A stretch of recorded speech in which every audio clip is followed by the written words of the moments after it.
পার্থ আমাদেরকে পুরো ভূত বানিয়ে দিয়েছে। আর এই যে পুরো সেলিব্রেশনটা আর এই পুরো ব্যাপারটা যে নৌকার মধ্যে হচ্ছে, এটাই যেন একটা ইউনিক একটা ব্যাপার। এত ভালো লেগেছিল এই ব্যাপারটাই, আর এই ব্যাপারটার জন্যই কিন্তু আমাদের এই প্ল্যান।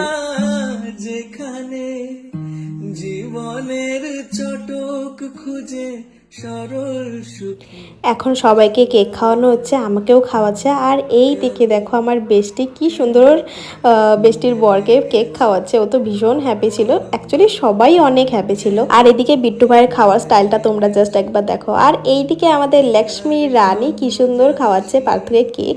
সম্পূর্ণ ভিডিওই কিন্তু আমার বুনু করেছে, টুকটুক করে ভিডিও করে দিয়েছে। আর এখন দেখবে কি হয়। শেয়ার করি যে এত কিভাবে কাটলো। ঝামেলা ঠামেলা অনেক কিছুই হয়েছে, খুব বেশি কোনো ঝামেলা নাই, নরমাল একদম একদম নরমালি। কিন্তু কি ঝামেলা হয়েছে নিজেই ভুলে গেছে সত্যি। বাহ বাহ, কিছু মনে পড়তেছে না, বাহ কি ইমোশনাল হয়ে গেলাম। অনেক শয়তান ছিল।